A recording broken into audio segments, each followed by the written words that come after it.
and gentlemen, please find your seats as you enter this theater. Ladies and gentlemen, please find your seats as you enter the theater.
morning, and welcome to Sanders Theater as we honor the moral and intellectual legacy of our friend and teacher, Dr. Paul Farmer.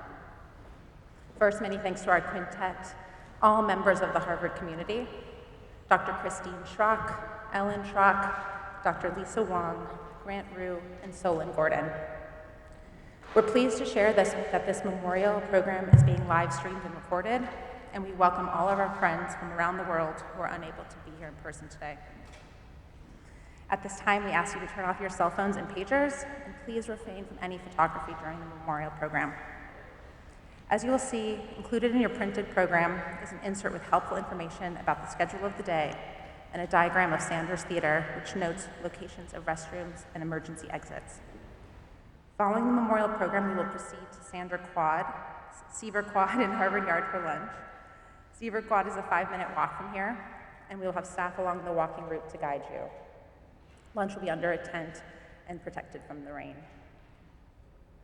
We're asking that all guests return here no later than 12:50 p.m., and the symposium will begin promptly at 1. Lastly, upon entry into the theater, you received a black wristband. This wristband has two purposes, one practical and the other mission-driven. Let's start with the practical. This wristband is your reentry pass. You will need to show the wristband if you leave the theater during the memorial and to return to reenter after the symposium. Second, as many of you know, accompaniment is one of the guiding principles of our work. Paul instilled the notion of accompaniment in all of us. We hope you will wear this wristband in solidarity with one another and our collective commitment to global health equity. And we also hope it will serve as a gentle reminder that you are not alone as we carry forward Paul's legacy in the days, months, and years ahead. Thank you for being here today.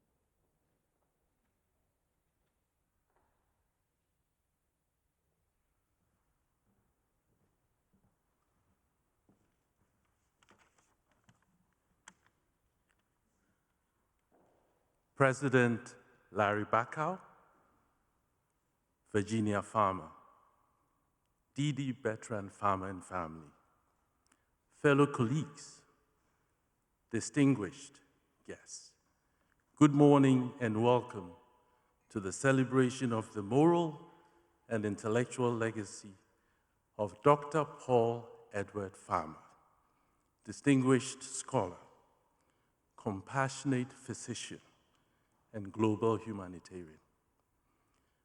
My name is Emmanuel Echampon, and I'm the Ellen Gurney Professor of History and of African and African American Studies, and the Minister for Worship and Formation at Harvard Memorial Church. This morning's program is a memorial, and a symposium will be held this afternoon in recognition of Paul's intellectual legacy.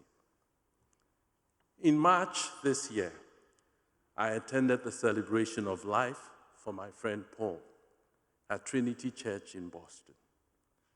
And in April, I chaired the committee that conducted the 10-year review of the Master of Medical Sciences in Global Health Delivery that Paul established at the Harvard Medical School in 2012. It was humbling and gratifying to hear so many from around the world pay tribute to how their lives had been touched by Paul. Many called Paul friend, but what made me so proud of Paul was that he was the friend to the vulnerable, the helpless, the ill. It is appropriate that we celebrate not only Paul's intellectual, but also his moral legacy. Paul's work was driven by a strong moral compass rooted in his Catholic faith. This was a quiet faith that may not have been made explicit, but it grounded Paul's quest for social justice in a spirituality that lended faith, love, and hope. In the Gospel of Matthew, Jesus compared the kingdom of heaven to a mustard seed. In his words, the kingdom of heaven is like a mustard seed, which a man took and sowed in his field, which indeed is the least of seeds. But when it is grown, it is greater than the earth and becomes a tree, so that the birds of the air come and rest in its branches.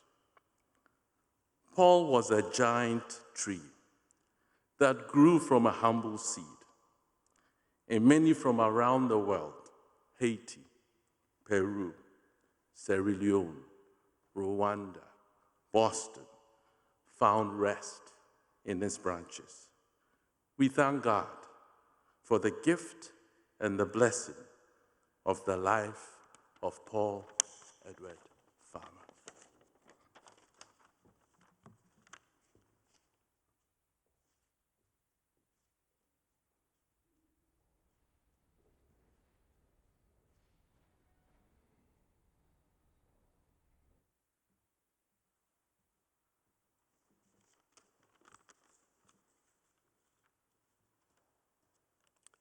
I'm Larry Backow, and as president, I would like to welcome you all officially to this gathering in memory of our friend, our colleague, and our teacher, Paul Farmer. One of the greatest gifts of the presidency is the gift of knowledge. Knowledge of our faculty, knowledge of their work, knowledge of their skill, and knowledge of their impact on the world. Before I met Paul, I had heard all about him. I had read his own writings and those who also wrote about him. But nothing could have prepared me to hear him speak in person. His searing and vivid descriptions of reality, his impassioned yet measured aspirations for humanity opened my eyes more fully. His devotion to every person, no matter where they lived, under what circumstances, opened my heart more fully. My time with him was a gift that I will treasure forever. Jewish tradition offers us a beautiful idea. There are, it asserts, in every generation, 36 righteous people. Now, 36 in Hebrew translates as Lamed Vav. Or, another way to think about it, in Yiddish, 36 Lamed Vavniks, whose commitment to justice and righteousness justifies the existence of the world. These people are not known to us. In fact, they are not known to themselves, which means that any one of us could be one of them. Paul, I believe, was a Lamed Vavnik, a person who walked among us for a time to remind us that none of us travels alone. We proceed through life alongside one another, revealing, witnessing, and practicing humanity on this journey. Every step that we take, every step, as individuals and through the institutions we build and nurture and renew together, can move us, should move us closer to our ideals. Thank you, Dee Dee, for sharing your husband with the world. Thank you to the children of Paul for sharing your father with the world. We in this room and countless others are all the better for your generosity and for the generosity of the entire Farmer family. May you all find peace in today's embrace of the Harvard community. And may memories of our dear friend and colleague be for you and for all of us and for the entire world a blessing. Thank you very much.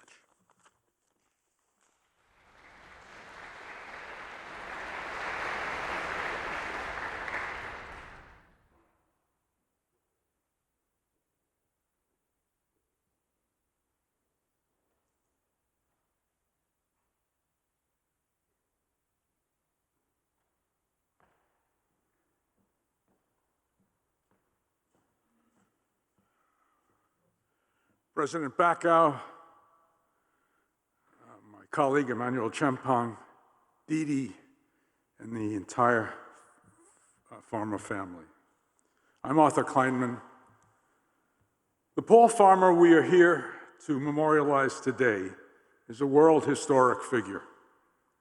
Paul rose to that elevated status because he had become the moral exemplar of medical humanitarianism. For me, as for so many others, Paul was the most admirable of human beings, a constant source of goodness and light, centered on healing the sick through partnership and accompaniment with the poor. Paul was all about the audacity of care and caring. Care and love anchored his teaching, his mentoring, his work as a physician, and his vision for global health care delivery. Care was there in the everyday authenticity of his kindness, his healing presence, his offbeat sense of humor, and his joyful way of being in the world. He drew around him the finest of collaborators, such that he could and did lead the department from wherever he was. He kept us going with absolute ethical clarity that what mattered most is partnership with others to pursue and deliver the resources the sick and oppressed required. To accomplish that, he would take great risks and put himself in real danger. I knew Paul for more than 40 years. I was his PhD supervisor and his department head. He became my teacher, my department head. He also became my dearest friend. When Paul, together with Jim Kim, told me in the 1980s that with Ophelia Dahl and others, they planned to create an NGO called Partners in Health, I offered my wise counsel. I told them to first finish their MD PhDs. Fortunately for all of us, they ignored me, as Paul so graciously did, I can tell you, many times thereafter.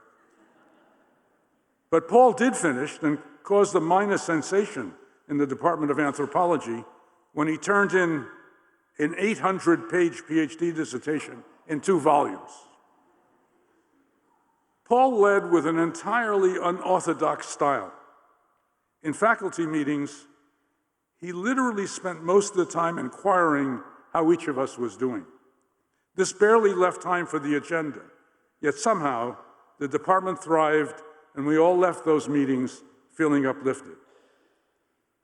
Paul's extraordinary effectiveness in crossing between the clinic and the classroom, the boardroom and the village, was because he possessed a unifying vision that brought critical theory and practice together. How many of us can harmonize research originality, inspiring teaching, ethical wisdom, clinical excellence, and epidemic and social health interventions, and do so with the warmest and closest of international friendships that Paul maintained over decades? Few realize, even today, just how prodigious and unified is his intellectual work. He wore his scholarship lightly, but Paul Farmer was a serious social theorist, a gifted ethnographer, a deep scholar, a clinical researcher, and a superb writer. Paul exemplified the marriage of service and scholarship. In his writing, grounded in the powerful idea of structural violence, he critically interrogated the cruelties and injustices of social history.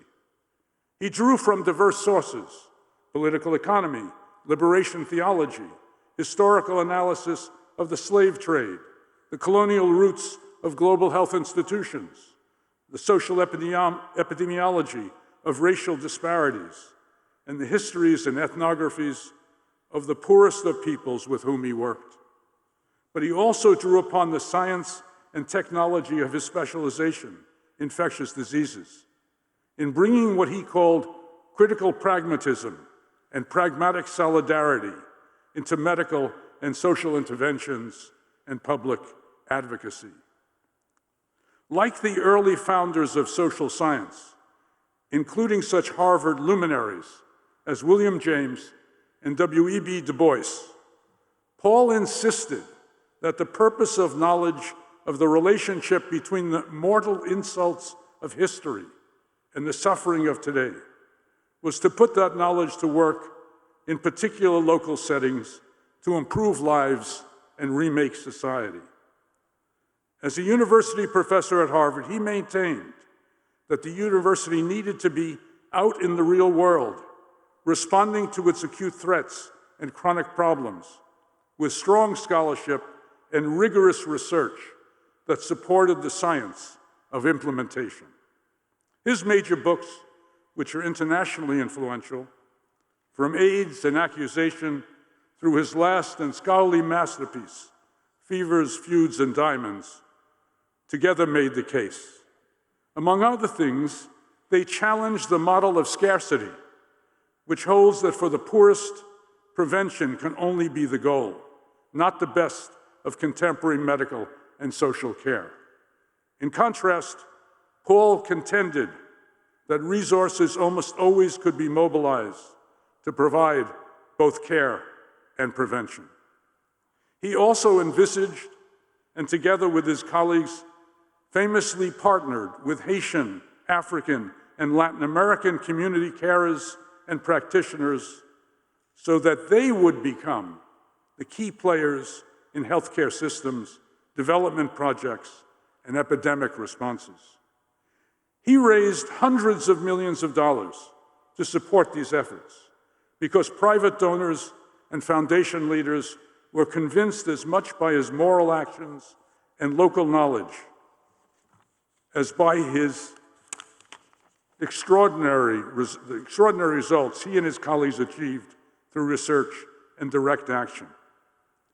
Paul Farmer's true wisdom is that the purposes of the university and of medicine must include the responsibility to cultivate mentorship and collaborative studies with individuals and institutions in resource-poor settings.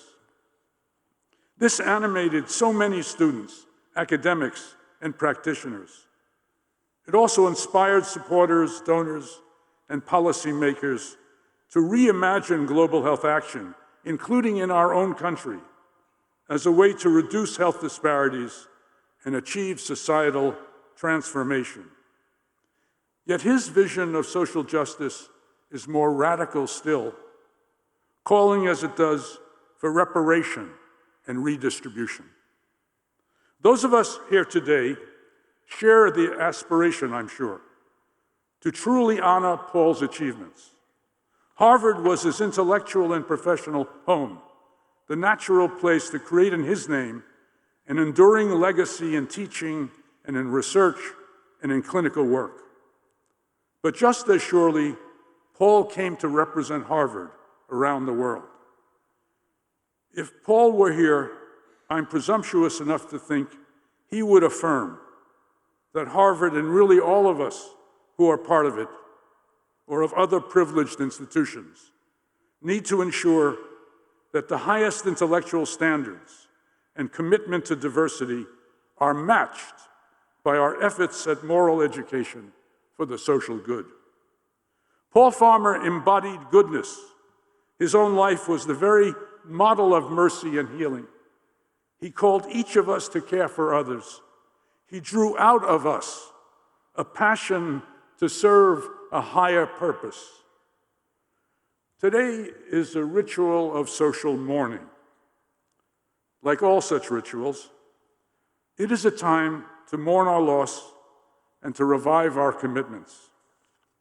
It is a time to set free those qualities Paul so magnificently exemplified, to carry forward his mission to heal and remake our world.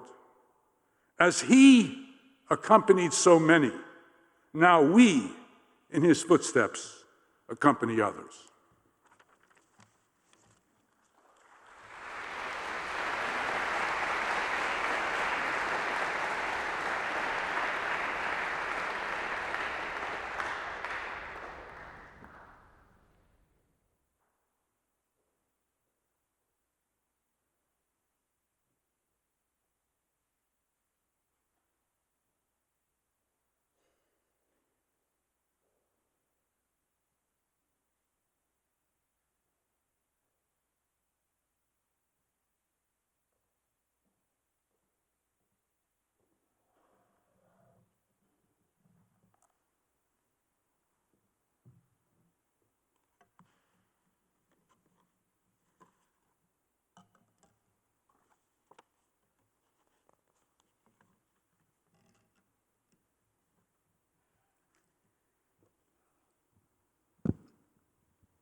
President Bakau, the Harvard family, warmest greetings on my behalf and on behalf of Paul's family.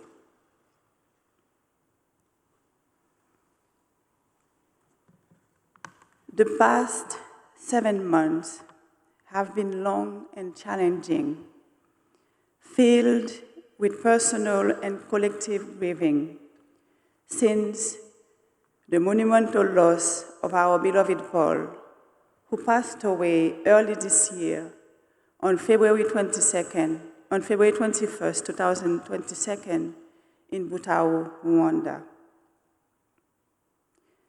This reality is still harsh and painful for our family, friends, and many others to accept.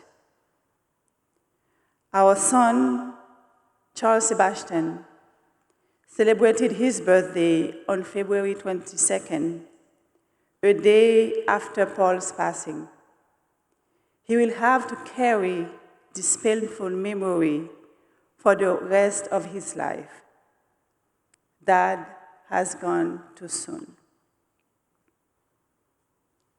Haiti, my home country, nourished Paul's belief and vision for an equitable world at the tender age of 24. The infinite sadness and distress over his loss has been exacerbated in yet another season of political turmoil. As the news of his shocking death circulated around Haiti, and in celebration of his life there that have followed, Haitians quoted this proverb when a pillar of our community passes on, "Yon mapou tombe," which means that a sacred and giant tree has fallen in Haitian Creole. This speaks to the tremendous impact he had as a lifelong, fervent advocate.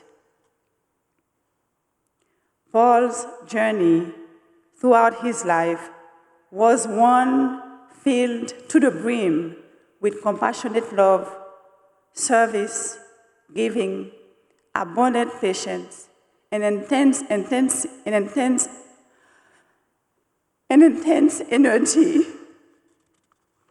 in taking on the causes of social justice and equity in health in the most challenging and vulnerable part of the world. Countless individuals, institutions, governments, and funders have come alongside him in this remarkable journey, from Harvard to PIH, UGHE, Zamila Santé, and beyond. Paul was an inspiring and iconic symbol of our global public health community. He valued the deep friendships and companionships that made the foundation of the community. The quintessence of his philosophy, mission, and teachings will carry on through the generation of students and mentees that he built up over time and deeply cared for. It is this generation that will continue to transform and upend the unequal landscape of this world. In addition to being a beloved member of the global health family, Paul was also a loving son, brother, husband, and dad. Embracing global health work with the endless energy he did, while also caring for family, might seem to have come as a sacrifice. Yet, for Paul, that was all about making compassionate choices. For those who were close enough to see the struggle, Paul has lived his whole life navigating this difficult tension. He loved his family deeply and did not want to be apart from them, but he also felt the deep yearning to give his all to bend the arc of the world a bit more towards justice. And this often means large times of physical separation. Yet, Paul always made us feel that fierce love, no matter the distance between us. For example, as many of you know, Paul carried a deep love for his mother, Jeannie, and such a precious bond with his siblings, Katie, Jeff, Peggy, Jennifer, and Jim, that was so beautiful to witness. They loved one another intensely. They even have had their own language and endless nicknames. For years, during his intense travel all around, Jeannie made all the wake-up calls, no matter the different time zones he was in. During our time in France, when he chaired at the prestigious Collège de France in the year 2000, he could neither trust me nor my alarm clock to wake him on time for his travel commitment. He entrusted only Jeannie. When we returned from his inspiring journeys, during our family time, he often generously shared on events that have deeply touched him. We miss our movie nights. We'll miss Christmas singing in Nafla this year and every year, and long hours of tree planting and fish pond cleaning during Christmas. Mapua tombé, the giant tree has fallen indeed, too soon. Paul had the burning passion for planting trees, both literally and figuratively, throughout the world. While we all mourn our great tree that has fallen, we take comfort in many more that are growing and standing tall around it everywhere. Here at Harvard, at UGH Rwanda and Haiti, in Peru, Mexico, Liberia, Sierra Leone, Malawi, Lesotho, and beyond.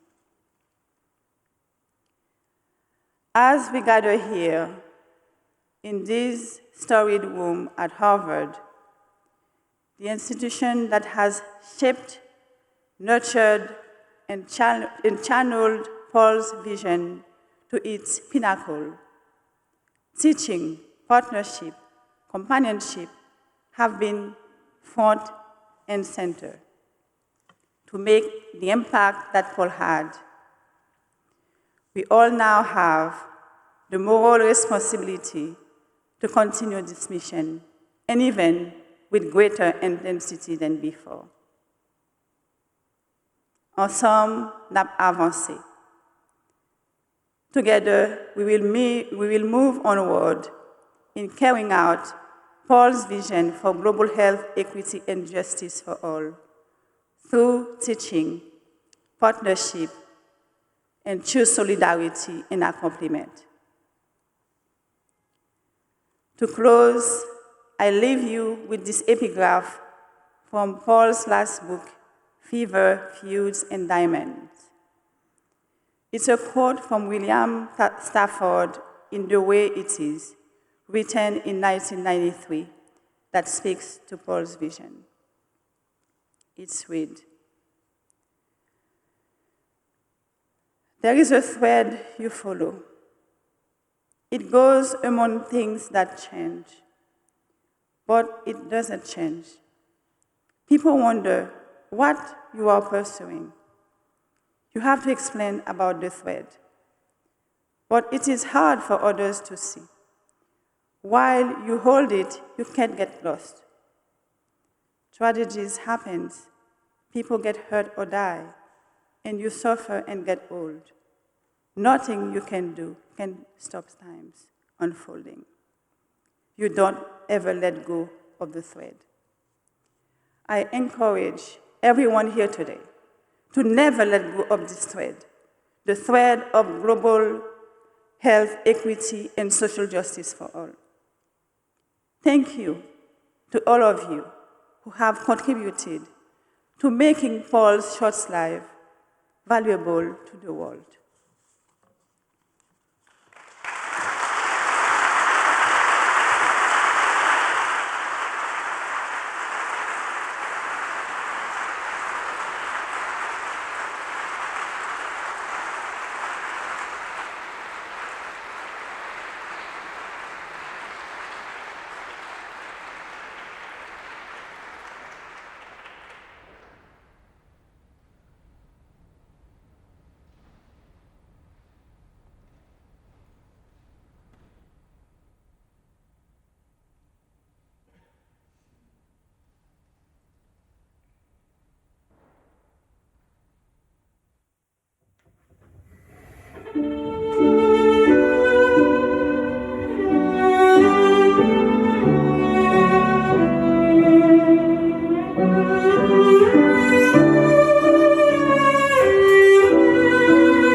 I met Paul Farmer 27 years ago in Chicago.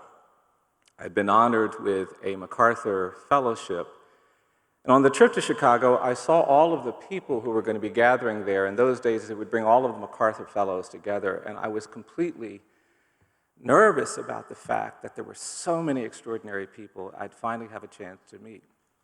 Great authors, amazing civil rights legends whose lives I'd read and studied, artists and performers who I admired my whole life. There were people on the list I didn't know, but I was really, really honored.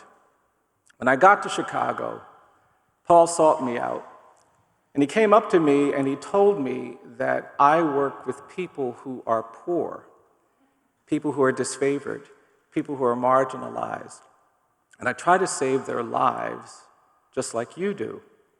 And he said, I'm so excited to talk to you because we have a common vision. And Paul and I immediately started talking, and I was completely blown away by this powerful intellect, this extraordinary ability to articulate and frame concerns and problems with such precision and clarity. I was completely smitten by the way he had this kind of gift for bringing things together. He was also deeply passionate.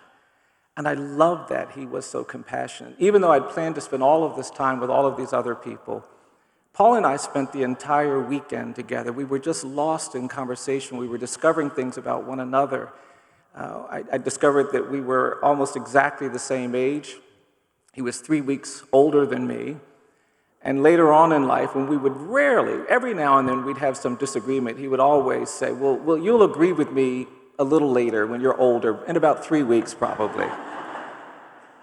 And Paul and I just fell in love. We fell in love with this vision, this aspiration, this hope for a more just world. And I remember that weekend like it was magical. At one point, he wanted to give me some literature, and so he took me to his room, and when we got to his room, it was the messiest room I'd ever seen in my life. And I said, how long have you been here? He said, I've just been here 2 days. I said, how can you make a room this messy in 2 days? But I love that about him, and we found ourselves plotting all weekend long about what we were going to do about injustice. And Paul was beautiful in the sense that we'd have these conversations, and they would go from the absurd to the sublime in just a matter of minutes. And in the midst of one of our conversations that weekend, he leaned forward and he said to me, you know what we should do? I said, what's that? He said, we should sneak out and we should go watch the Buffy the Vampire Slayer movie that's playing. And that's when I knew I loved Paul. I did. I knew that he was a brother. I knew that he was someone I'd be wrapped up with for the rest of my life. I'm very grateful for the MacArthur, but more than the money, more than the prestige, what I'm grateful to the MacArthur Fellowship for is introducing me to Paul Farmer. We began a journey together. I got back to Alabama. I told everybody about this amazing person I'd met. We looked for ways to connect. I came to Boston, and that's when I met Ophelia Dahl and Jim Kim and Tom White and Todd McCormick and brilliant physicians like Loon from Haiti. Then I met Paul's family, his mother, who embraced me and made me feel like I could be her child too. I met his siblings who took me in. Paul told me about Dee Dee. He was so excited when he got married, and I watched his life expand and grow, and the core of Paul Farmer didn't seem to ever change, that core of beauty and rigor and insight and love. It just expanded, and the work of PIH expanded, and I was so proud of him. He asked me to be on his board, I asked him to be on my board, and we would continue these conversations. He would call me from time to time, and I would call him. We'd have long conversations. And what I loved about Paul is that he seemed to have this infinite capacity to hold people's concerns, hold their needs, and respond to them in the most beautiful way. The last time I saw Paul, we were getting together, and we decided we would have a meal and just talk through things. He'd been to Alabama at the opening of our new sites, and I was in Boston. And as always, when I met Paul, he had a suitcase with him. He was taking some late-night flight to Haiti or Rwanda or someplace. And we sat down and we started talking, and I was telling him how much I had struggled during the Zoom era and that I would sometimes just get tired. There was something about that that just exhausted me. And I was giving a talk to some group in California, and I was up late one night, and I confided in him that during this talk, I actually felt myself falling asleep. And while I was talking, I realized at some moment I was hearing myself, and I was talking about something nonsensical and absurd like audio reform. And I later learned that Paul laughed at that. He thought that was hysterical. And I later learned that he shared that story with his children and his siblings, and he would text me pictures of them laughing about me, talking nonsensically about audio reform. But we would have deep conversations, and that was the conversation. That time was when Paul asked me something. He said, "Do you believe in angels?" And we would ask each other these kinds of questions. And I told him that I was so proud of the fact that this case I had argued before the US Supreme Court that banned life without parole sentences for children was resulting in relief for lots of kids who had been condemned to die in prison, children put in forever cells who had been told they were beyond hope and redemption, that they would have to die in prison, were actually being freed. They were actually getting to places, and I was so proud of that and so grateful. And I told him about that, but then I told him that the case I'd actually argued before the court involved a 14-year-old boy who I was really, really committed to, and this young man was so loyal to me. He believed in my ability to help him so much, but when we went back for his resentencing, the judge condemned him to die in prison again. And I told him on the day of that sentencing, I was just overwhelmed and heartbroken. And I remember being on the phone with my client, and I was just emotional. I was apologizing that we hadn't gotten a better result. And then I remembered that this young man decided to comfort me. He said, "Please, Brian, don't cry. Don't worry about it. I know you're going to get me home." And I was embarrassed that my condemned client, this child, was comforting me. It made me feel like I had failed, and I was telling Paul all of this. And I've just felt that bad the rest of the day, and I was going home that evening, and I told Paul that I'd gone into some shop to get some soup or a salad to take home, and when I went into the shop, there were 4 or 5 older black women sitting at a table, and they recognized me as I came into the shop, and they smiled, and I smiled back. I didn't pay them any attention.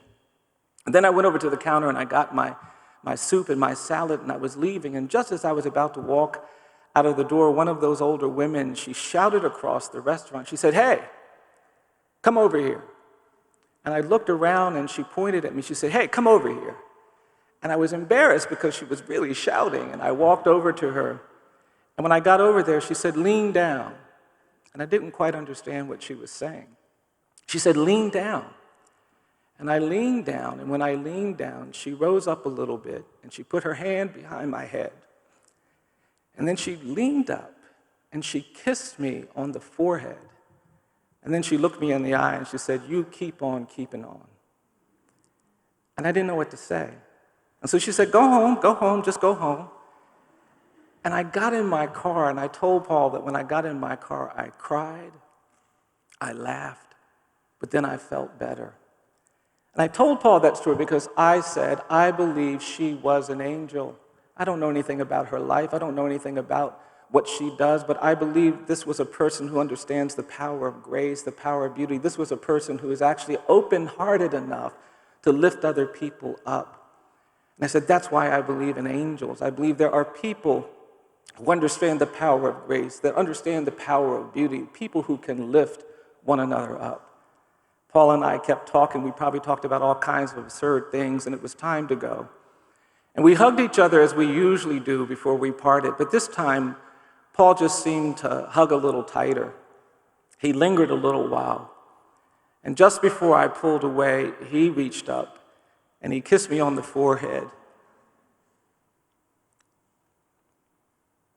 And he said, "You keep on keeping on." And at first I thought he was joking, and I pulled back, but I noticed that he had a tear on his face. I said, "Thank you." I said, "You keep on keeping on."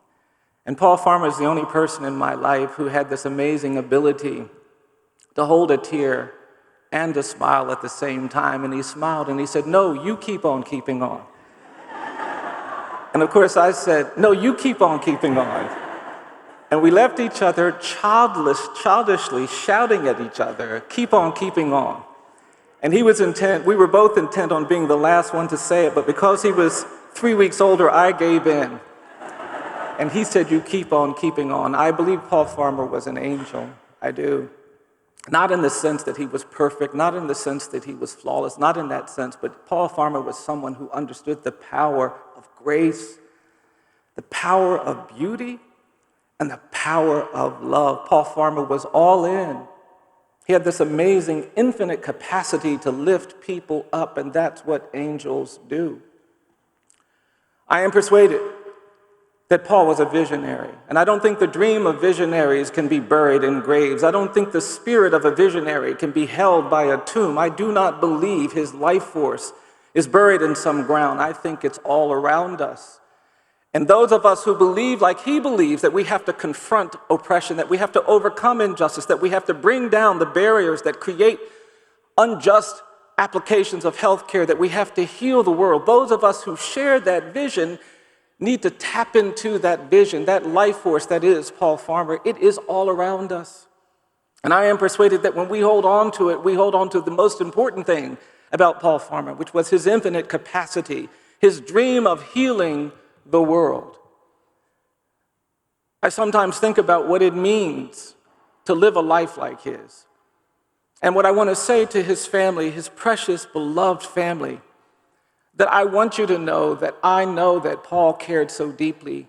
Paul died suddenly. He died unexpectedly. He didn't have time to say the things and do the things that I know he wanted to say. I talk a lot about my grandmother, and I've been thinking about this because my heart was broken when Paul died. I just really struggled. And I remembered my grandmother. I grew up in a community where black children couldn't go to the public schools. I actually started my education in a colored school. When I was a little boy, they didn't let black kids attend the schools. And when integration came, my grandmother, this wise, extraordinary human being who was the daughter of people who were enslaved, was really worried about us. And she started doing this thing she'd never done before. She would come up to me and she'd give me these hugs. And my grandmother would squeeze me so tightly, I thought she was trying to hurt me. And I'd wiggle to get away with her, but she would get away from her, but she would just hold me even more tightly. And then my grandmother would see me an hour later and she'd say, Brian, do you still feel me hugging you? And if I said no, my grandmother would jump on me again. And so by the time I was 10, my grandmother had taught me, every time I would see her, the first thing I would say is, Mama, I always feel you hugging me. And she'd smile this smile, and I didn't appreciate what she was teaching me. My grandmother worked as a domestic her whole life. She lived into her 90s, but when she got into her 90s, she fell one day, and she broke her hip. And then she was diagnosed with cancer, and my grandmother was dying. I was in college at the time, and I went to see her, and I just couldn't make peace of being in the world without this precious human being, my grandmother. And I went into her room, and I just sat down next to her. She was on the bed, her eyes were closed. I grasped her hand. She wasn't responding. She wasn't saying anything, but I persuaded myself that if I kept talking, my grandmother wouldn't die. And so I started talking, and I talked, and I talked, and I talked, and I talked. And after a long time, one of my relatives came in and said, Brian, you can't do this. You can't just keep talking. You're going to have to go. And I remember standing up with a heavy heart, and I took a step, and that's when my grandmother opened her eyes. And then I remembered my grandmother squeezing my hand, and my grandmother turned to me, and the last thing she said to me, she said, Brian, do you still feel me hugging you? And then she said, I want you to know I'm always going to be hugging you. I want to say to the Farmer family that if I know my friend, if I know my brother, I know that he'd be saying to each and every one of you, he will always be hugging you. There will never be a time when the embrace of this man's life will not be meaningful, will not be forceful, will not be felt. And what I want to say to each and every one of you, all of you who share this vision for ending inequality, for fighting oppression, for pushing for justice, all of the physicians and the healers and the healthcare workers, all of the advocates, I hope you will embrace the life and the spirit of Paul Farmer. And what I want to say to each and every one of you on behalf of my friend, on behalf of my brother, keep on keeping on until we create a world that is healed, until we create a world where justice prevails, until we bring more hope, more mercy, more compassion, more justice in the places where it's desperately needed. Keep on keeping on. Thank you all.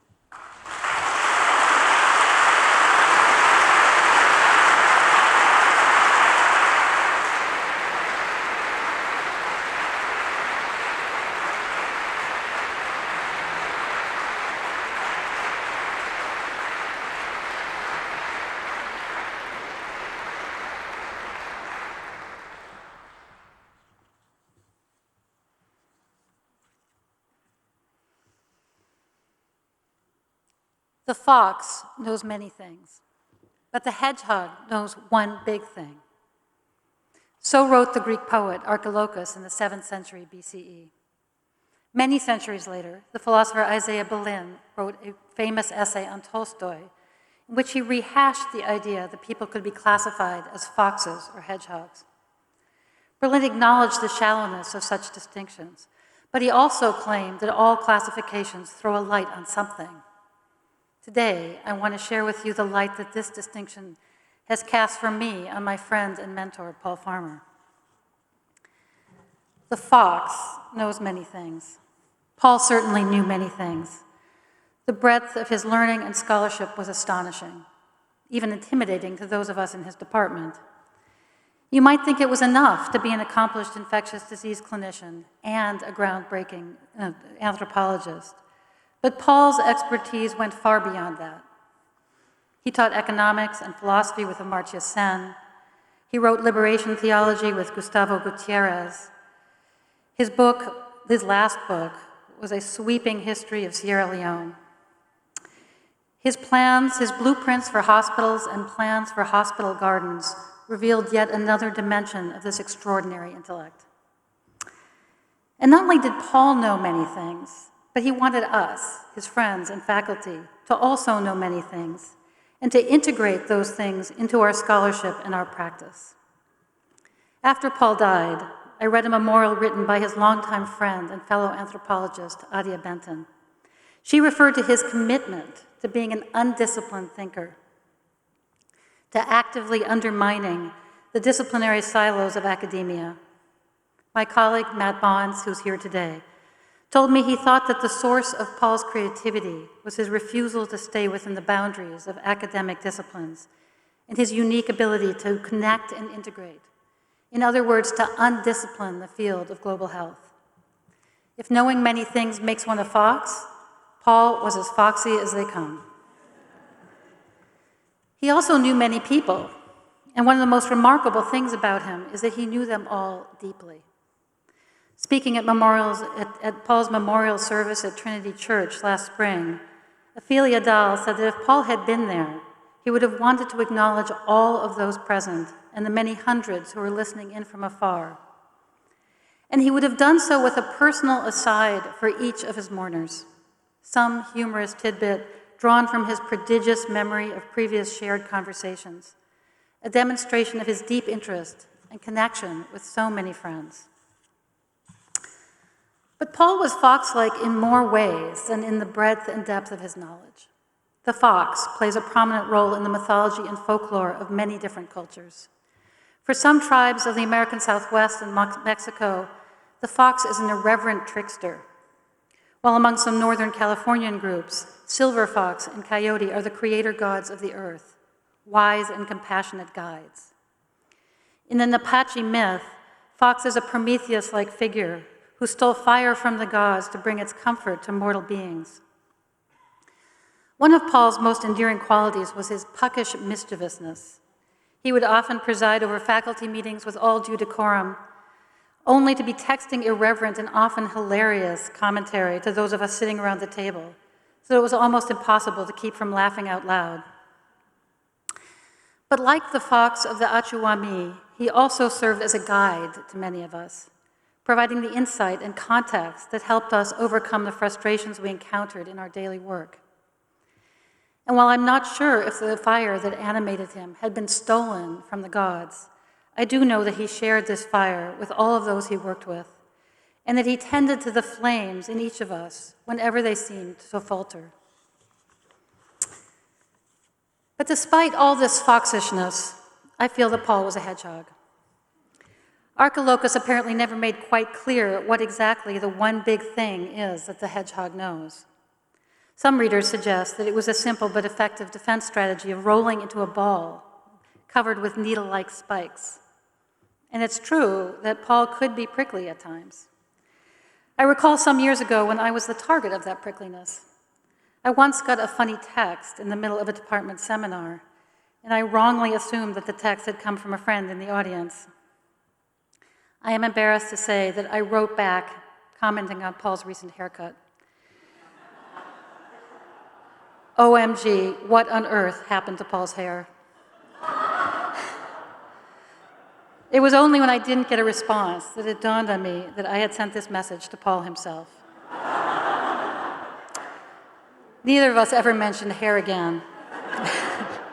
But Paul didn't forget. For many years afterwards, he would tease me about my lack of cell phone and texting skills. He could be prickly about more important matters as well. Most of us have seen an angry young Paul in the documentary Bending the Arc, when he shared at an international meeting his suspicion that bankers in general were not getting a lot of sex because he said they spent so much time screwing the poor. But it was not this prickliness that made Paul a hedgehog, but rather his single-minded vision and message. For those of us who worked with him, that message was so loud and clear that it seems almost superfluous to put it into words. But I think there is a word for it, and one that Paul would have endorsed. The one great thing that Paul knew was the power of accompaniment. In its narrowest sense, and one which is not narrow at all, accompaniment is the model that Paul proposed and implemented across the globe to provide healthcare and the social and economic supports that healthcare requires. Above all, it involves being there, as one of Paul's own mentors, Brian Good, recently put it, and staying there with the poor and the ill until the end, wherever and whenever that may be. It involves the integration of the many relevant disciplines which the foxy Paul excelled, but it brings these fields together to serve the singular purpose of improving the lives of the sick and the destitute. Here are Paul's words from a commencement speech he gave at the Kennedy School in 2011. To accompany someone is to go somewhere with him or her, to break bread together, to be present on a journey with a beginning and an end. There's an element of mystery, of openness in accompaniment. I'll go with you and support you on your journey wherever it leads. I'll keep you company and share your fate for a while. Paul may have originally conceived of accompaniment as an approach to providing health care and social support to the vulnerable. But for him, the idea of accompaniment, drawn from liberation theology, expanded to encompass all the important activities of his life, whether that was breaking bread with friends, mentoring medical students, conceiving of and building the University of Global Health Equity in Rwanda, or serving on Harvard's Committee on the Legacy of Slavery that led to its commitment to financial partnership with HCBUs. For Paul, the concept of accompaniment provided a guide for how to be in the world. And for those of us who are lucky enough to be part of this revered university, accompaniment provides a way to work with and for those whose lack of privilege has often been the price of our own good fortune. And lest you think that envisioning Paul as a hedgehog is demeaning, that a hedgehog is a diminutive denizen of domestic English hedgerow, I want to point out that like the fox, the hedgehog is well represented in the pantheon of mythical animals. In some religions of Northeast China, the hedgehog figure Baxian was venerated as a god of medicine and caregiving. In other words, a practitioner of expert mercy. Expert mercy was a term that Paul loved and often used to describe the mission of clinical medicine. And like Baxian, Paul practiced expert mercy. Fox-like, in his undisciplined, mischievous breadth of knowledge, he was ultimately committed to the big idea of accompaniment writ large. And he asked us all to join him in that mission. Thank you.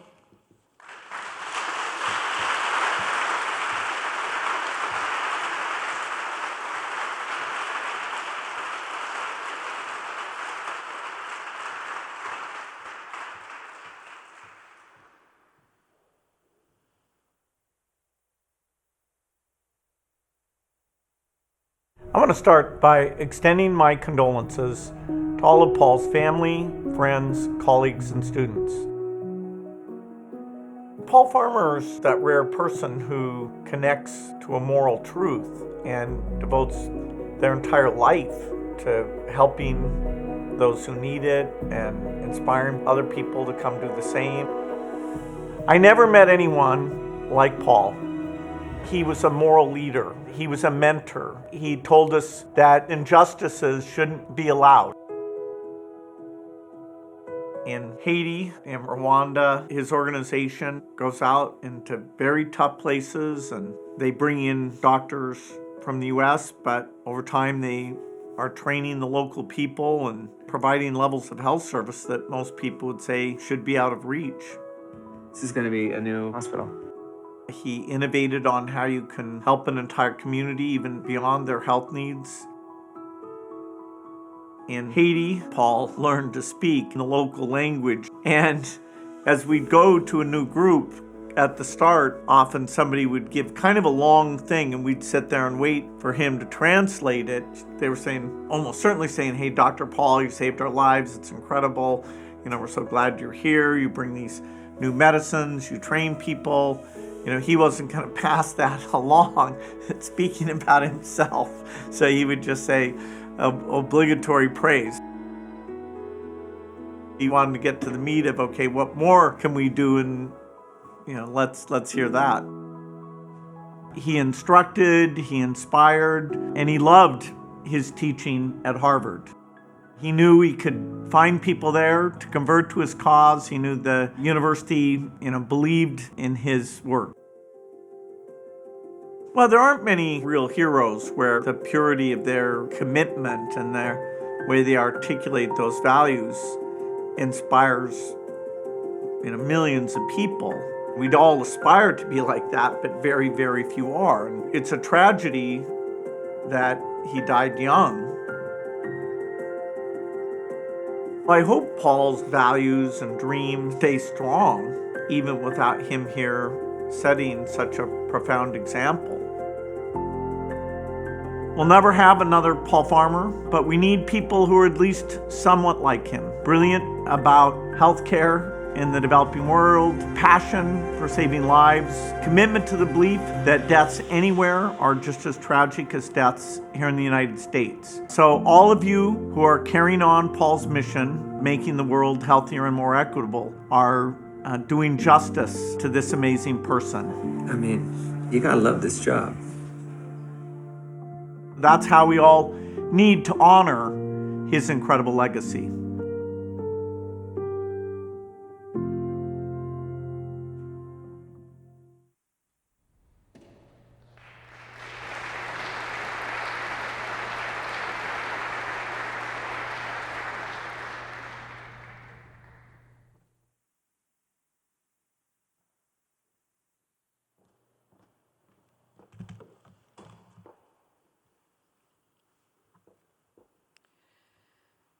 Just don't look at the houses, I'm saying. I really don't think you should look. It's August of last year, and I'm sitting in the heat of a hotel lobby in Port-au-Prince, Haiti. My voice is wavering, and I feel my body trembling, and I'm brushing away tears. I feel myself losing composure, and I'm just trying to hold it together. I'm talking to Paul Farmer on the phone. Around this conversation are exhausted people. There was an earthquake a few days earlier in the south of Haiti. 2,200 people are among the counted dead. Who knows how many are among the uncounted dead, because the shaking and the collapsing happened in a very poor and a very rural area. And the poor and the rural are sadly always shafted. 12,000 people are injured, 100,000 people are displaced. Paul's coming to Haiti, I'm going from Haiti, and we've loosely organized to meet, but he's been delayed and is boarding a plane in Miami en route, so here we are now on the phone. I tell Paul, don't look at the houses, because in my last few days in the disaster zone, with my courageous, relentless friends from Zami La Santé. My own eyes have been constantly drawn to the piles of rubble from collapsed buildings. In between seeing patients, dropping off supplies, and trying to understand the epidemiology of infectious diseases in the disaster, my eyes are repeatedly drawn to the flattened infrastructure, the hordes of cement, the ceiling of the house where the floor should be, and the people standing by in despair, staring at the dégâts, the damage. I am sure that among the cinder block, I will see human remains there. While I should be contemplating the risk factors for a cholera outbreak, I imagine the lost souls there, trapped, gone. But I know this line of thinking is not very healthy, so I try to avert my eyes, focus on the living, on the numbers. Don't look at the houses. This earthquake is dreadfully reminiscent of another such disaster 10 years and 8 months earlier in January of 2010. An earthquake that me and many colleagues here survived, that some colleagues didn't, and an event that impacted millions of people, including Partners in Health and including Paul. Paul wrote a book about it, as he prolifically seemed to do in his seemingly spare time. On the phone now, I have a desire to protect Paul from connecting the current disaster to those painful memories of that one. I have a sense sometimes that he's weighed down by the tragedy of all of this, but we don't talk about that too much, so I'm not really sure. Since his passing, I reread Paul's book, Haiti After the Earthquake, and I note that he both opened and closed the memoir of that first year after the 2010 earthquake by writing about sorrow. Of the memorial service in Boston on the one-year anniversary of the 2010 quake, he wrote, "Some, spared against long odds, can still taste January 12th as the unfamiliar flavor of relief or gratitude. Most still taste the bitter dregs of sorrow." Sorrow and grief are never far away in global health work. At least this is true in the global health work that is at the edges of change, that is proximate to the needs of the patient, that is focused on alleviating the appalling, non-self-inflicted disease of impoverishment. Grief while counting the lives lost, sorrow while designing interventions for the suffering, sadness at the injustice of it all, how hard it is to have others understand the urgency of the work, the primacy of the work. People with no fuel, political inaction despite the research and the facts, debates over the effectiveness of life rafts while people drown. On the phone, Paul's voice wavered, and for a moment he cried, but not just a small tear, a guttural sobbing. "I know, Lou," he said. "I know." We had a momentary silence. I looked around at the steely reserve of dozens of Haitian health and humanitarian colleagues, including my own, who never seemed to cry. Paul sniffled, composed himself, and then cracked a joke in an Irish accent by cursing in a way that I can't repeat here. And so we continued on the business of the day. I was embarrassed later by my lack of composure, like I'm not strong enough or I'm not tough enough for this work, that Paul would think less of me.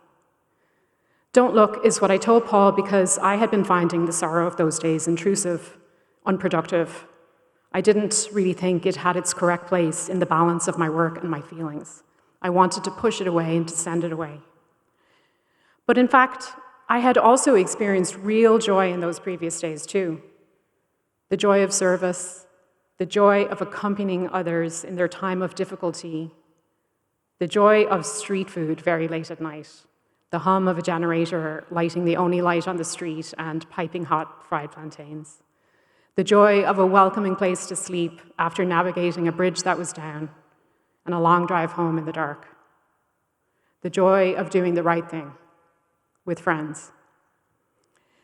Khalil Gibran wrote this about sorrow: "Your joy is your sorrow unmasked, and the self-same well from which your laughter rises was oftentimes filled with your tears. And how else can it be? the deeper that sorrow carves into your being, the more joy you can contain. When Paul was interviewed after winning the 2021 Aurora Humanitarian Prize, he said, "It's not work that's driven by anxiety, despair, or fear. It's work that is compelled by real conviction that it's the right thing to do, but it's a joyful thing to do as well, to serve others and to be around others in difficult circumstances."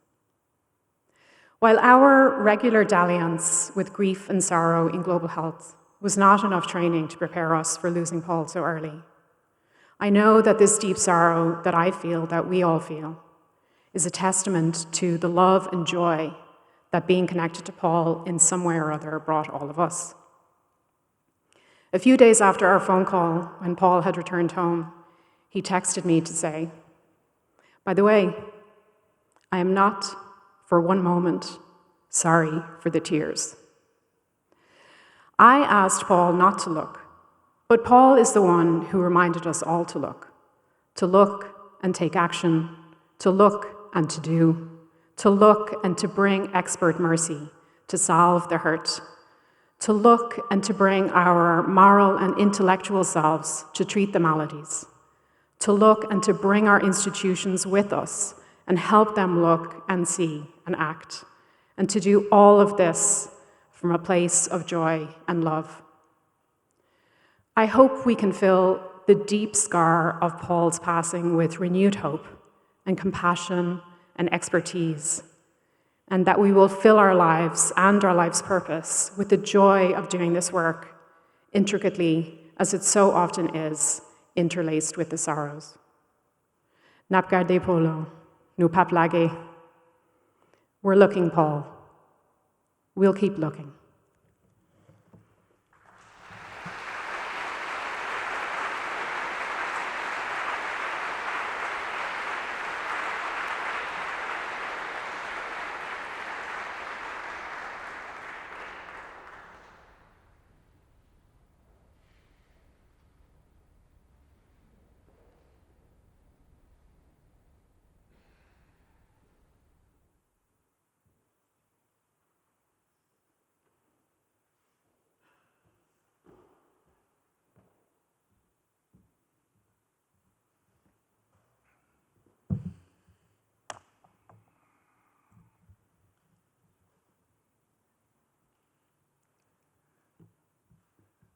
Good morning, everybody. I want to thank President Bacow and Harvard University for putting together this wonderful memorial for our dear friend Paul. This place and all of you who've been part of it were so important for Paul. He used to refer to the galaxy of institutions that constituted his home here, the jewels and the crown of our country. Paul was a genius at harnessing the power of Harvard for good. In our first foray into global health policy around multi-drug-resistant tuberculosis, we employed what Paul used to call the Harvard big shot strategy. Paul and I were still trainees, and others on our team were students, but we were known as the Harvard group in the TB world, and boy, did that make a difference.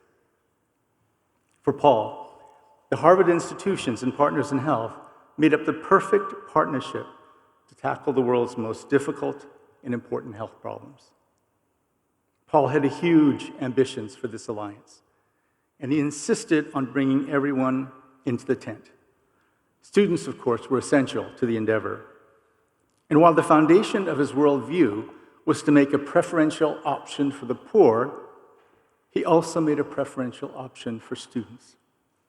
They flocked to his lectures, and after each one, there would be a long line to talk to him, and he would stay there until he had a meaningful exchange with each and every one. He was dedicated to his colleagues, especially junior faculty, many of whom were once his students. He supported so many of you here today as you grew into being leading researchers and practitioners in global health. I know you all made him very proud. He also had a very particular view of the role of PIH in this partnership. PIH was critical, he would say, because it was the effector arm And he insisted that you can't teach a subject as important as global health without one. We all know that it just excuse me for a second. Is there water anywhere here? Ah, here we go. Sorry.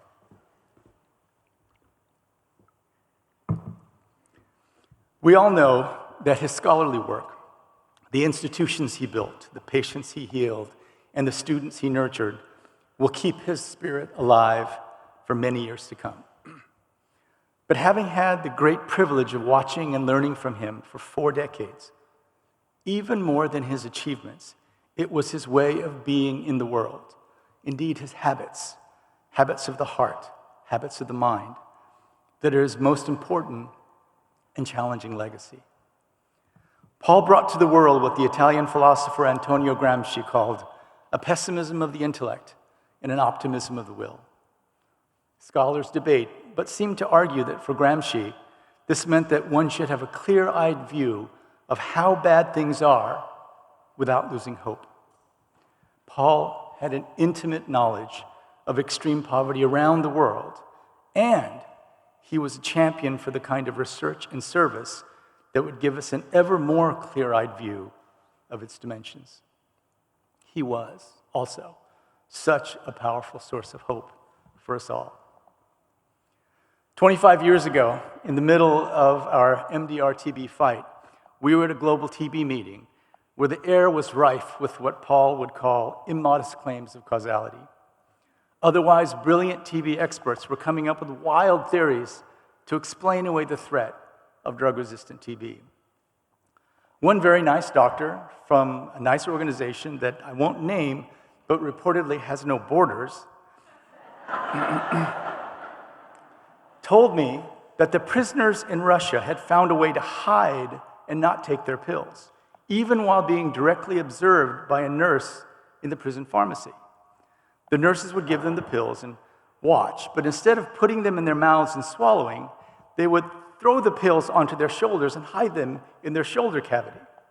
They would then sell those pills to others for money or cigarettes. That, he explained, was the reason they were not getting better, not the fact that they had drug-resistant TB.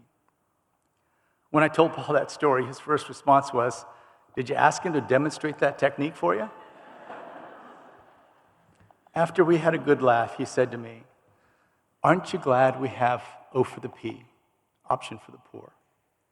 He went on, "You see, Jimmy, people of faith believe in something called revealed truth. That means a lot of different things to different people, but to me, it simply means that we're required to treat the sick poor, wherever we find them, with whatever tools we can gather. That wonderful, liberating clarity is a gift." Paul's optimism of the will is a gift he shared with us all. It gave him joy and a lightness that was more infectious than any bug he ever treated. For Paul, optimism about whether serious illnesses can be treated in poor countries was not based on existing data or the consensus of experts. Optimism was always a moral choice. And as for the gentleman with few borders who told us the tall tale of prisoner non-adherence, of course, Paul befriended him and kept in touch till the end. So today, in this elaborate setting, on the campus where Paul and I received what he called our ridiculously elaborate educations, we come together to pay tribute and to understand our responsibility as stewards of the ridiculously elaborate gifts that he left for us. At the Department of Global Health and Social Medicine and the Brigham Division of Global Health Equity, we now have a program for just about everything and social change.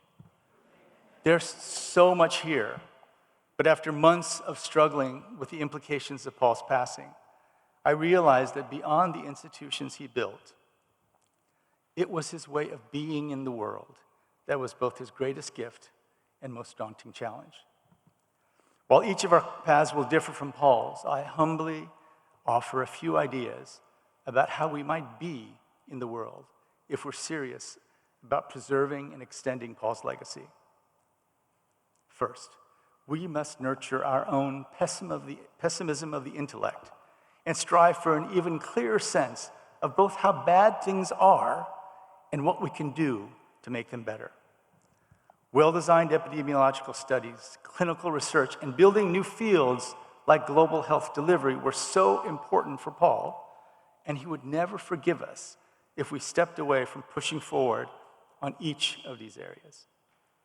He'd also remind us of the urgency of the task.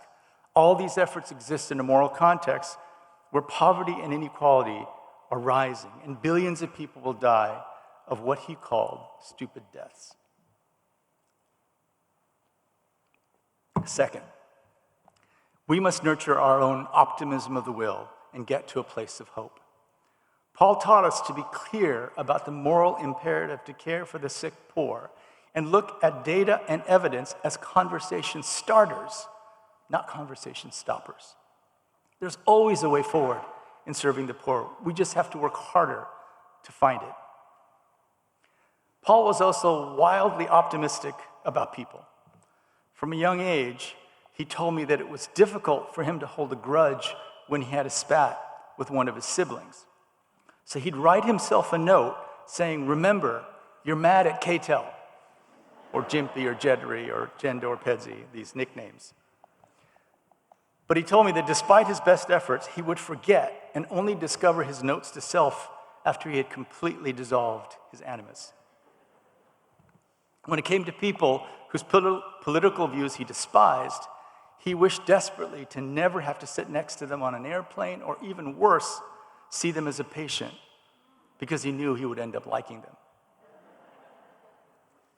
So, to ensure Paul's legacy, I'm suggesting that we have no choice but to try to walk at least a little bit in his footsteps. Not to judge ourselves, as we know he never would, but to stand on his shoulders for brief moments so that we might pierce the fog of a world that forgets and sometimes actively hides the suffering of the poor. Frankly, this is difficult for me, because early in my career, mentors like Howard Haidt and Arthur Kleinman told me, "Jim, you don't have to be like Paul. We will never see anyone like him again. Do what you're best at and just be happy that Paul is your partner." Since Paul's passing, I've realized that so many of my life choices were fundamentally shaped by the knowledge that Paul Edward Farmer was somewhere in the world, doing work that was brilliant, compassionate, and redemptive for all of us, including me. Losing him broke my world.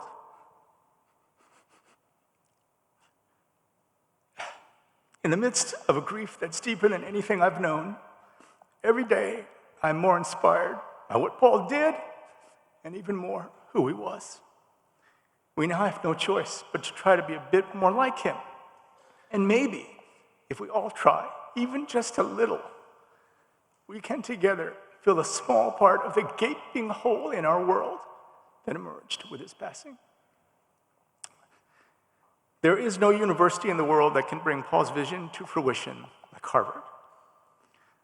With Partners in Health as the effector arm of this powerful alliance, we have no excuse but to transform the future for the poor who Paul loved so dearly. Pell, we're all here for you, and I want you to know, Harvard did you right. Rest in peace, buddy. We love you.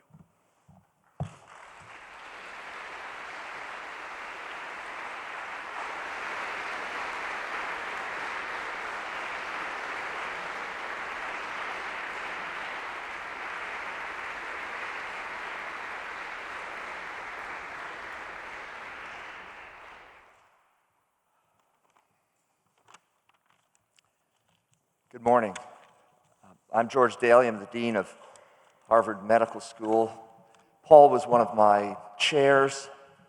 He used to call me boss, lovingly. Never did I doubt who was boss in that relationship.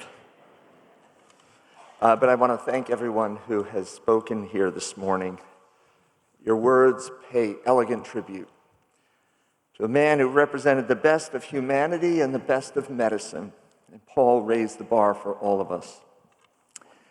Now, Paul has been called one of the greatest medical humanitarians of our time, but I think he was more than that. I think he was one of the greatest medical humanitarians of all time.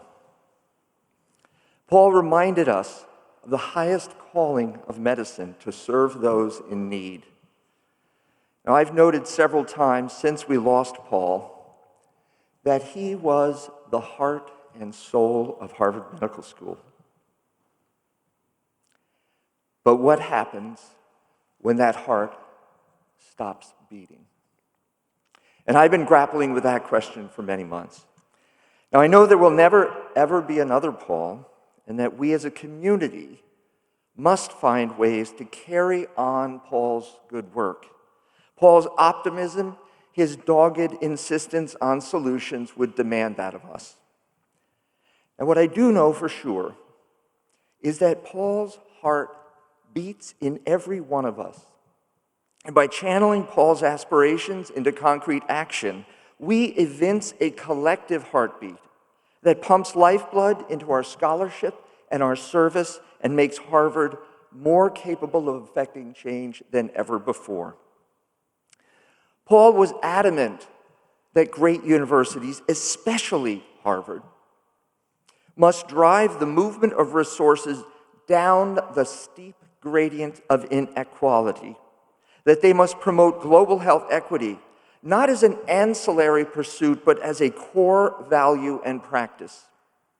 To Paul, global health was not just a discipline, it was an all-encompassing mode of being, a worldview that academia must adopt and proselytize comprehensively and unapologetically. Indeed, he felt this way because he knew the critical role that scholarship played in his life. In 1989, as he sat on a hill overlooking the village of Conch in Haiti, he worked on his PhD thesis in anthropology, combining ethnography, history, economics, epidemiology, to unpack the way blame and accusation distorted the story of the HIV crisis.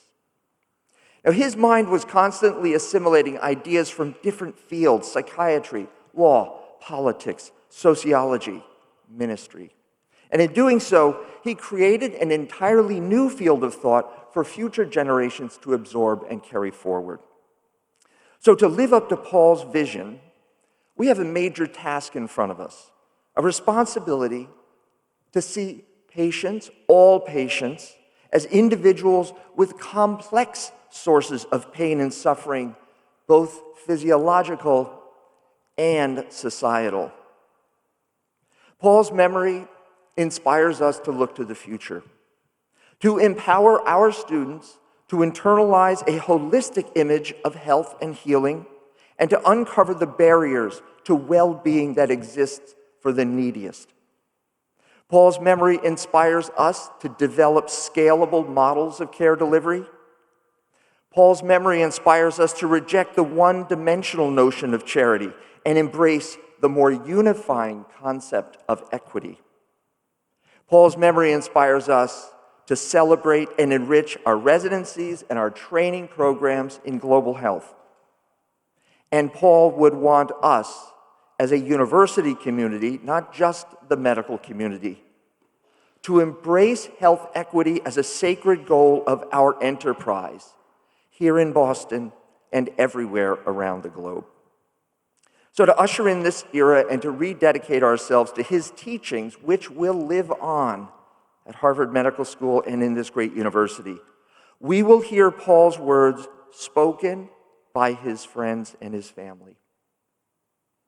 And as these words reverberate, Paul's words reverberate, I encourage you to reflect on their meaning and how they might apply to your work, to your studies, to your everyday life.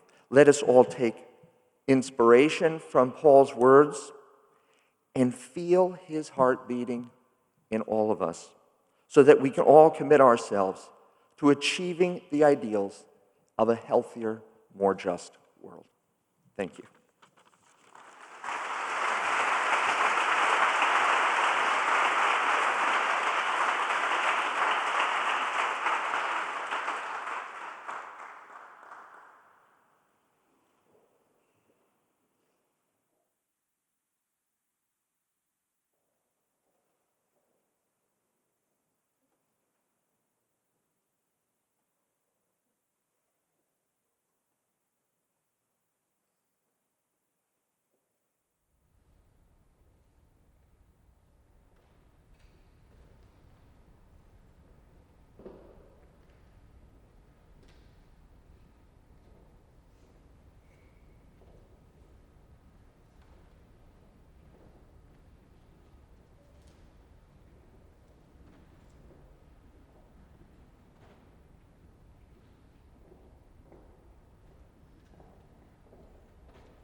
how can a research university address problems of healthcare deliveries, especially for the people, for the poor people or the most vulnerable? The possibilities are, as we say in clinical lab when counting blood cells, TN, TC, too numerous to count. But for those who wish to build robust academic programs in global health, there are three chief categories of action: research, training, and service.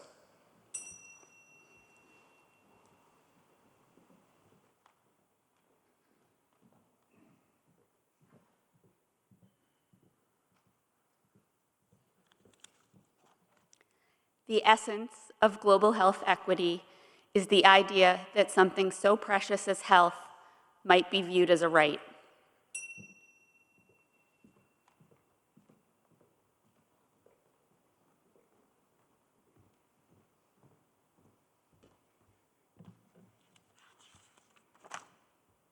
Accompaniment.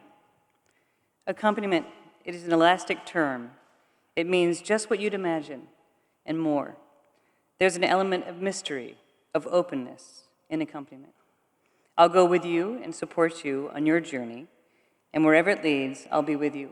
I'll keep you company and share your faith for a while. And by a while, I don't mean just a little while.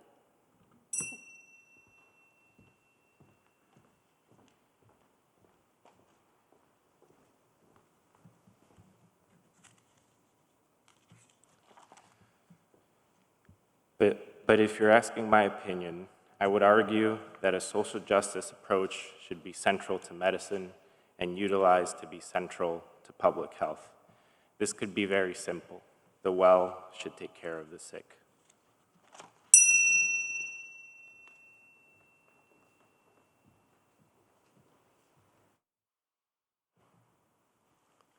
With rare exceptions, all of your most important achievements on this planet will come from working with others, or, in a word, partnership.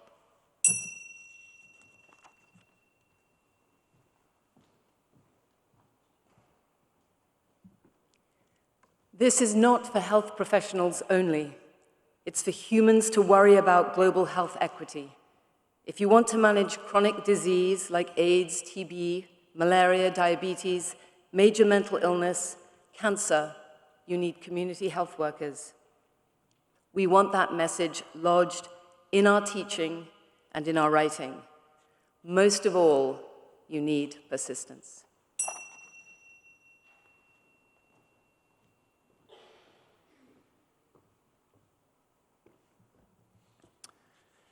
As long as poverty and inequality persist, as long as people are wounded and imprisoned and despised, we humans will need accompaniment, practical, spiritual, intellectual.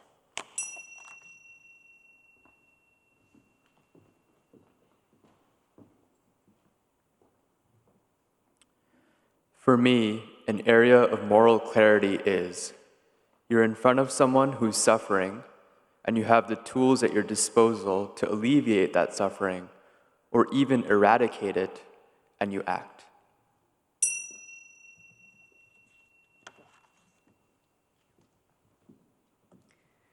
True accompaniment does not privilege technical expertise above solidarity or compassion or a willingness to tackle what may seem to be an insuperable challenge. It requires cooperation, openness, and teamwork.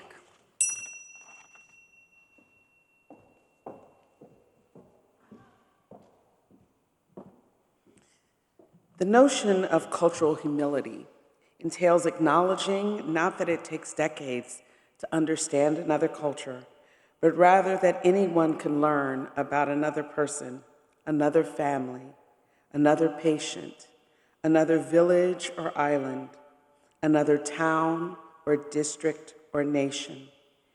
Anyone can learn about the suffering of others, including that caused by serious illness or injury. Anyone can apply not only knowledge, but also compassion and pragmatic solidarity to lessen the suffering about which we so often write.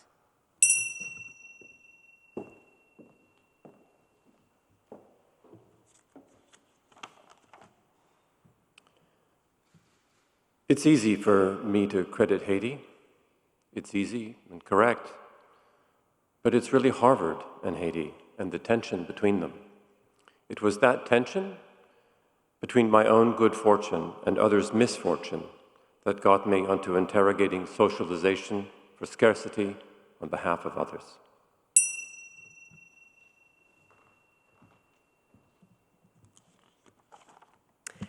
I say, you really ought to do what you like to do, not what you think you should.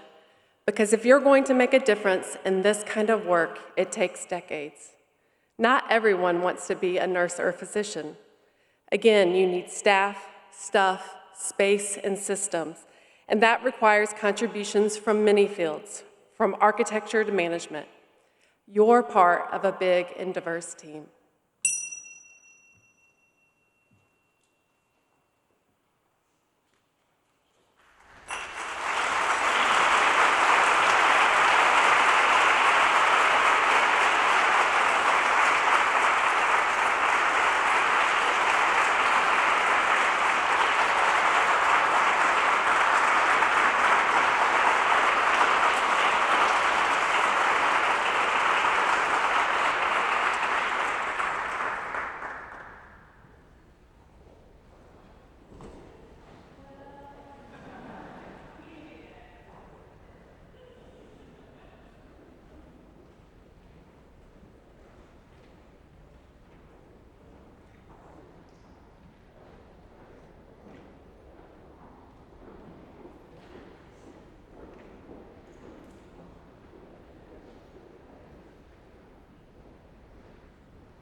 That I will have to climb, and there will be battles that I will have to fight. But victory or defeat, it's up to me to decide. But how can I expect to win if I never try? Oh, I just can't give up now. I've come too far from where I started from. Nobody told me the road would be easy, and I don't believe he brought me this far to leave me.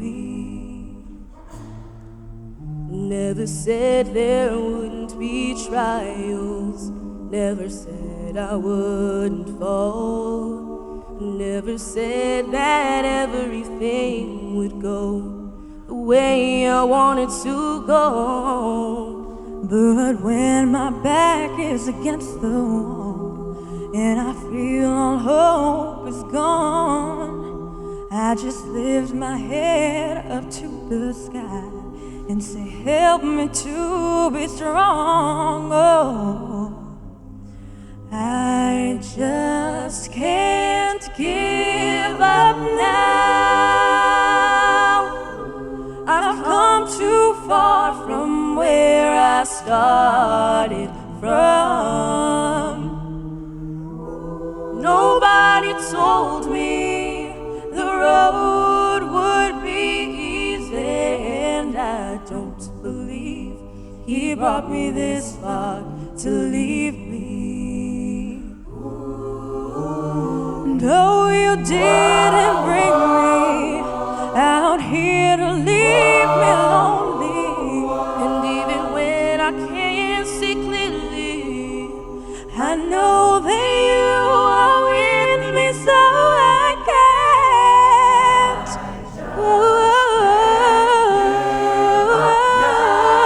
I can't give up now. I've come too far. Told me that the road would be easy. I don't believe he brought me this far to leave me. I can't give up now. I can't give up now. I've come too far.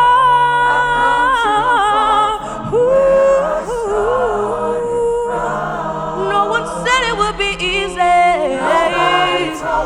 No one told me the road would be easy. I don't believe.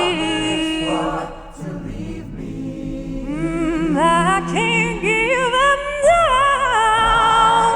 I can't give up now. I've come too far. No one said it would be easy.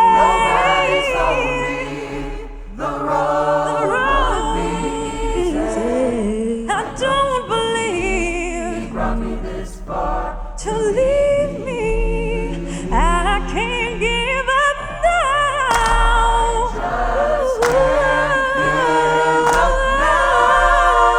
I've come too far from where I started.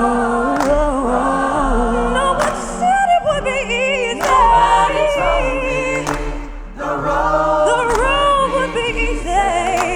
I don't believe. Said I don't believe. I don't believe. I don't believe. I don't believe. I don't believe. Brought me this far to leave me.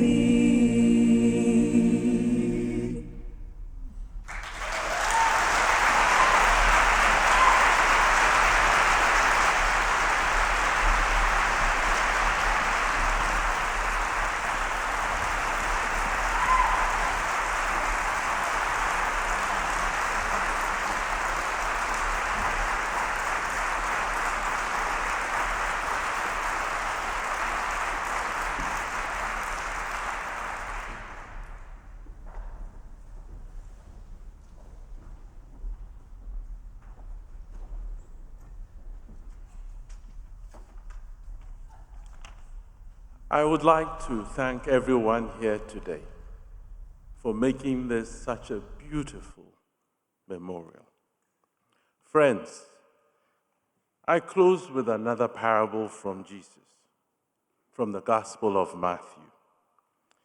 In this parable, Christ told believers that you are the light of the world, a city that is set on the hill cannot be hidden, nor do they light a lamp and put it under a basket, but on a lampstand, that it gives light to all who are in the house.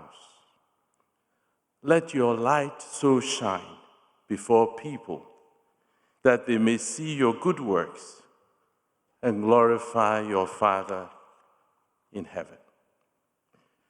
We have heard of Paul's good works. He was a light that shone brightly around the world.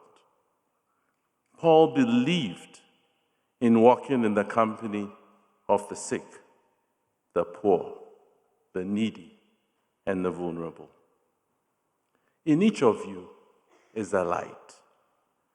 Let us leave here resolved that our light will drive away the dark shadows of despair wherever our feet may take us. May we leave this gathering with the peace of God. Amen.